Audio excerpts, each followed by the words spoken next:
Hey there, welcome to Film in the Blank. My name's Ian, I watch a lot of movies. Here's everything I watched in January. I started the year off by rewatching 1960's The Apartment, written by I.A.L. Diamond and Billy Wilder, and directed by Billy Wilder, a movie I'd seen in college, didn't really connect with or know what to make of, but on a rewatch I could see a lot more of what the movie was trying to do, what it was saying about power dynamics, gender roles, capitalism's ability to corrupt. I really enjoyed the dialogue, in particular the darkly tinged lines Shirley MacLaine gets to say. I thought the scene work was very thoughtful, with some great mid-scene reveals that send the second half of scenes down really interesting and often unexpected places. I still connect more with other Billy Wilder films that have more of an edge, like Sunset Boulevard or Witness for the Prosecution, but I'm really glad I gave this one another watch. 4.5 stars. Then I watched 1941's The Great Lie, written by Lenore J. Coffey and directed by Edmund Goulding. It's a pretty straightforward and plotty melodrama about two women, Betty Davis and Mary Astor, competing for the affections of a pilot. When he seemingly dies in a plane crash, the women finally have to reckon with one another, and things snowball from there. But a lot of the tension feels forced and unmemorable. What is memorable, however, is the very last line of the film, when out of nowhere, one character says to Betty Davis, "If you're gonna look like that, people will think I beat you. If you don't stop, I will." Wow. 3 stars. And then I rewatched Past Lives, written and directed by Celine Song. Hands down my favorite film of 2023, and a rewatch affirmed all the reasons why. Celine Song is such a naturally gifted director who puts so much intention into her shots, yet somehow every shot ends up feeling effortless. I loved all the reflective shots and puddles, windows, tables that visualize the alternate versions of our lives that we can't help but obsess on. It's very apparent Greta Lee was robbed of an Oscar nom, I mean, come on, but on a rewatch I was more struck by Teo Yu's performance, the way he uses his physicality to convey different ages, to convey everything his dialogue isn't saying. Really incredible stuff. 4.5 stars. Then I watched 1930's King of Jazz, written by Harry Ruskin and Edward T. Lowe Jr. and directed by John Murray Anderson. It's a particularly glitzy Broadway review with some fun use of perspective, scale, and miniatures, but not much more. It's also one thing to call America a melting pot, it's another thing entirely to bring out a bunch of different people and ceremonially melt them in a big pot. That's commitment, that's America, 3 stars. Then I rewatched 2006's Lady in the Water, written and directed by M. Night Shyamalan. I'll defend more of M. Night's early work than most people, but I forcefully draw the line here. This goes absolutely nowhere and strands a lot of great actors along the way. It's also hilarious that M. Night convinced the studio to build the entire apartment complex rather than film at an existing one. Ridiculous. But M. Night's biggest crime is that he made national treasure Paul Giamatti call Bryce Dallas Howard Madame Narf. Absolutely not. 1 star. Then I watched Fallen Leaves, written and directed by Aki Kaurismäki, the sweetest movie about the futility of life you're liable to find. What I love about Kaurismäki is his ability to tell almost obsessively grounded stories with such humor and eccentricity. The way he turns the worlds of his film into the ultimate dry straight man allows his characters such freedom to let their weirdness and humanity shine through. 4 stars. Then I rewatched 2004's Connie and Carla, written by Nia Vardalos and directed by Michael Lembeck. When it's Nia Vardalos and Toni Collette zipping through Broadway classics, it's a blast. Any other time, and I do mean any other time, it's a hot mess. Although the opening credits do have the 5 most alluring words in cinema, and David Duchovny as Jeff. So, 1.5 stars. Then I watched 1951's Pandora and the Flying Dutchman, written and directed by Albert Lewin, a sweeping fantasy romance starring Ava Gardner and James Mason. I really appreciated the beautifully lush cinematography from Jack Cardiff, though the stiffness of the subject matter and performances didn't really match all those dreamy visuals. For more of Jack Cardiff's one-of-a-kind cinematography with the emotional and dramatic heft to back it up, watch Black Narcissus or The Red Shoes. 3 stars.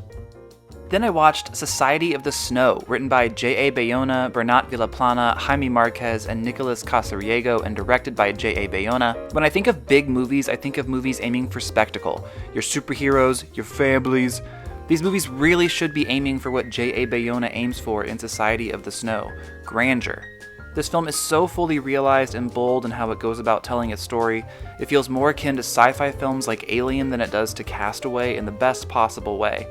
The visual effects, makeup, and performances are all awards caliber and always keep you engaged.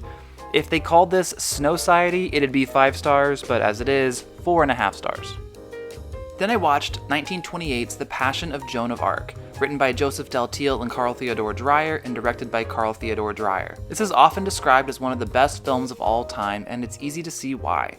It's an incredibly gorgeous film with immersive cinematography and use of shadows that helps keep the emotion laser focused on Renee Falconetti's performance as Joan.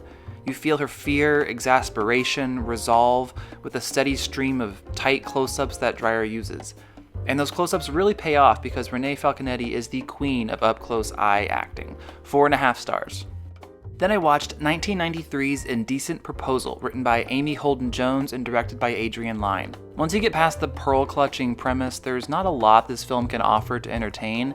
I found myself a bit baffled at some of the choices the characters were making and how melodramatically the actors were playing it.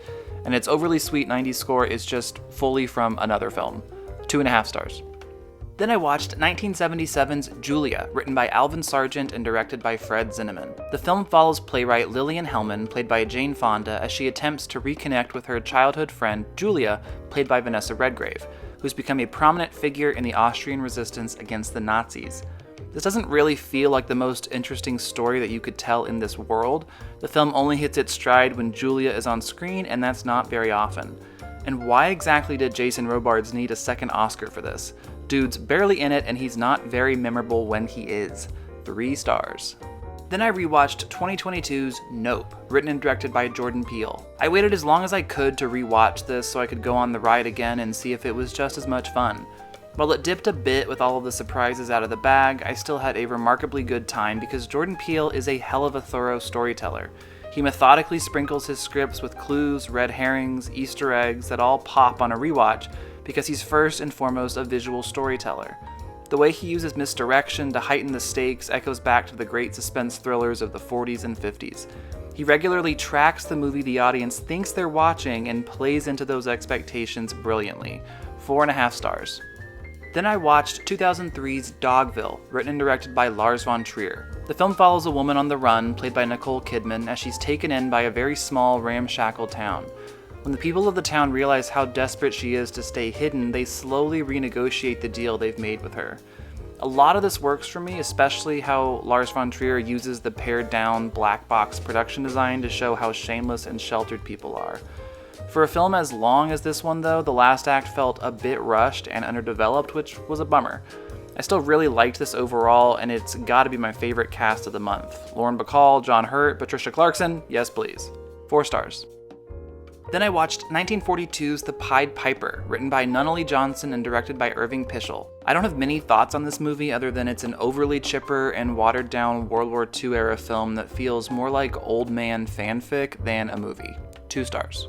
Then I rewatched 2001's Ocean's 11, written by Ted Griffin and directed by Steven Soderbergh. For my money, it's still the slickest movie around.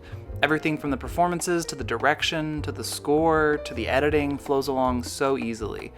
I don't even care that Don Cheadle is doing one of the wildest Cockney but not really Cockney accents in all of moviedom. He could have had a full-blown Borat voice and this movie would still be the shit. 4.5 stars. Then I watched Beyond Utopia, directed by Madeline Gavin, a documentary following people as they escape from North Korea and make their way thousands of miles away to the safety of Thailand. The journey of societal and environmental dangers they face once they make it out of North Korea is harrowing, with other communist countries like China actively hunting them to be returned to North Korean work camps.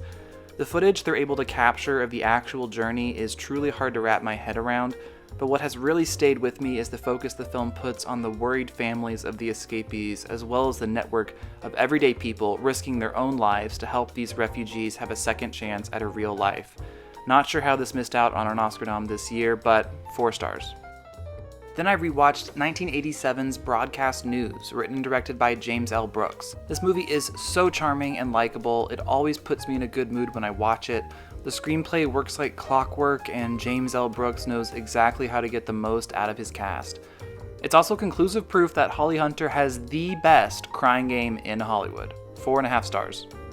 Then I watched 1974's Foxy Brown, written by Jack Hill and David Sheldon and directed by Jack Hill.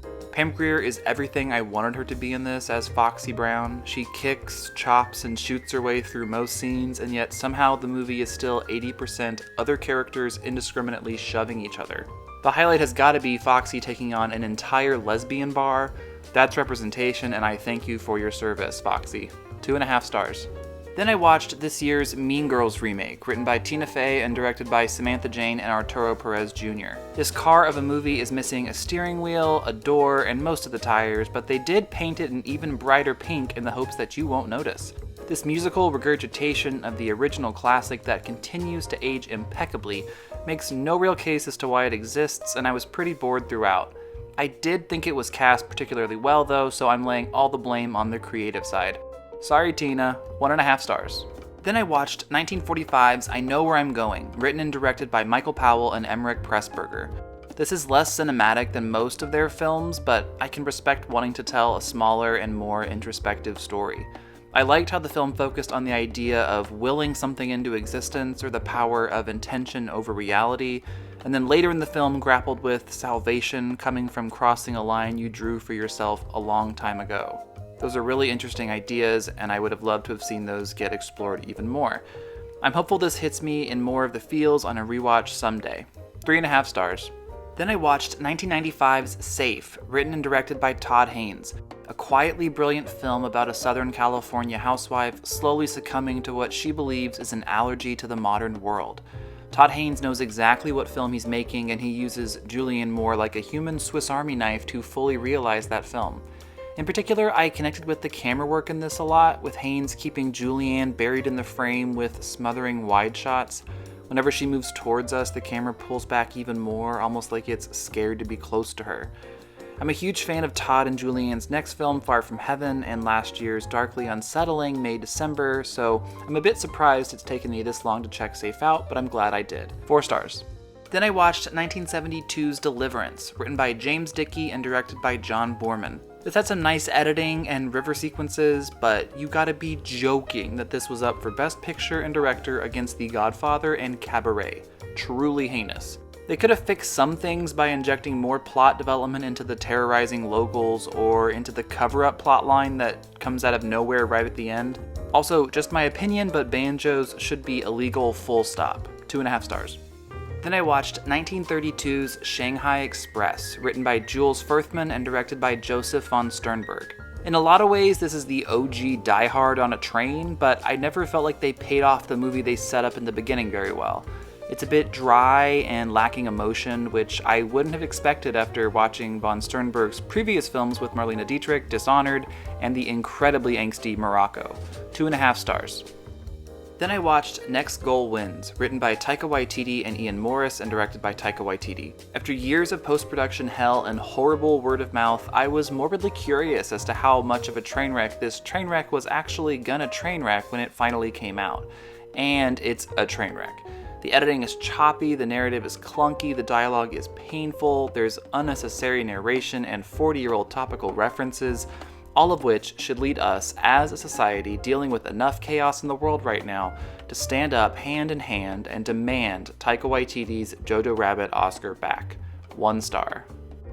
Then I watched 1965's Ship of Fools, written by Abby Mann and directed by Stanley Kramer. This follows a nice mix of characters aboard an ocean liner heading from Mexico to Germany in 1933.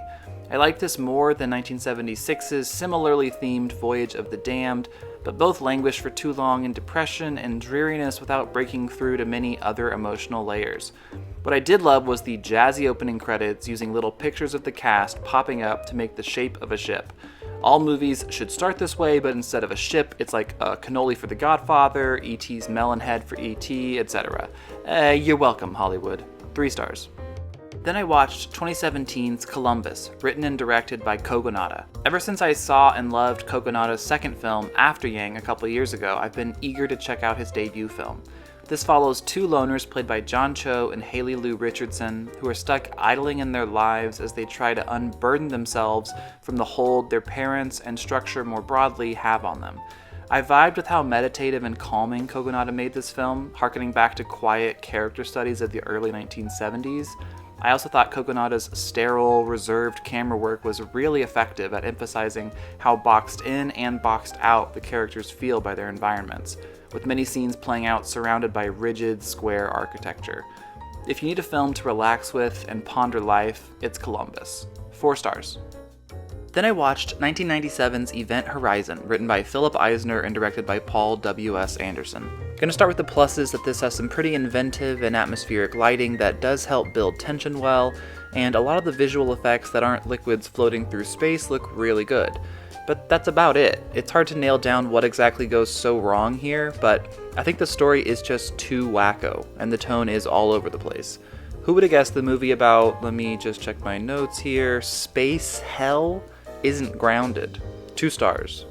Then I watched 1963's The Servant, written by Harold Pinter and directed by Joseph Losey. This movie horny walked, so Saltburn could horny run, and it also feels like a weird uncle to Parasite with how it deals with shifting power dynamics in a wealthy home. This has the calmest and sultriest tone of the three, with a lot of the technical elements helping to nail that down. There's the echoey, paper-thin sound design that underscores the tautness of the scenes, the discordant score with 2 different pieces of music occasionally playing over each other, the cinematography bathing everything in ambiguous light and shadow. It all hits. 3.5 stars. Then I watched 1949's Intruder in the Dust, written by Ben Maddow and directed by Clarence Brown. Another film about shifting power dynamics, this time in pre-Civil Rights Act small-town America. It follows a black man who is wrongly accused of the murder of a prominent white man and the ripple effects that accusation has on the community. It's a patient film that toys with more commercial genres like the courtroom thriller or the murder mystery to impart its weightier themes to the audience. I really liked how the film takes on the belief that it's the responsibility of marginalized groups to change the prejudices others have against them. We still haven't learned that lesson 75 years later, but it's presented boldly and elegantly here. 4 stars. Then I rewatched 2004's Ocean's 12, written by George Nolfi and directed by Steven Soderbergh. This is definitely missing the satisfying heft of the first one, but there's still a fair amount of fun to be had. I do think it amounts to cinematic malpractice, though, to cast Catherine Zeta-Jones in your film and not use her for your sequence of someone dancing through lasers. You played yourself, Soderbergh. 2.5 stars. Then I watched 1989's A Dry White Season, written by Colin Welland and Ozan Palcy and directed by Ozan Palcy, who I'll note became the first black woman to direct a major Hollywood movie. There's a lot of parallels between this and Intruder in the Dust, with A Dry White Season feeling like a more potent version of the story. It tracks the real-world horrors and futility that loomed large over South Africa during apartheid. This dealt more with differing layers of complicity, from the police torturing and killing to characters who know what's happening and ignore it because it might upend their lives. 3.5 stars. Then I watched 1935's Sylvia Scarlett, written by Gladys Unger, John Collier, and Mortimer Offner, and directed by George Cukor. This flies into the plot way too quickly. 2 minutes into the movie, and Katharine Hepburn is already cross-dressing undercover to slip out of the country. And as interesting as that sounds, this never takes off at all. 2 stars. Then I watched To Kill a Tiger, directed by Nisha Pahuja. This is the first of the 5 newly Oscar-nominated documentaries I needed to see, and I was impressed. Produced by Dev Patel and Mindy Kaling, this doc follows one family in rural India trying to rebuild their lives after a brutal sexual assault committed by several members of the town. The town turns on the family rather than the criminals in what is sadly normal custom in parts of India. It underscored the theme of communities defending normalcy over justice that also ran through Dogville, Intruder in the Dust, and A Dry White Season. It also has one of the best lines of dialogue tying in the title that definitely did not get me a bit teary-eyed. 4 stars. Then I watched 1958's Shadows, written and directed by John Cassavetes. The improvisational nature definitely adds a layer of humanity to the film, though it comes at the cost of a sense of direction. The characters are all stumbling through their lives, which makes the audience feel like they're stumbling through the movie as well. It ended strong, but didn't really win me over before that. 3 stars. Then I watched 1981's My Dinner with Andre, written by Wallace Shawn and Andre Gregory and directed by Louis Malle. A movie that's just one conversation between 2 kooky guys. It has some nice levels, so it never feels too sedentary. I think the chunk about how comfort separates us negatively from our reality was the strongest for me.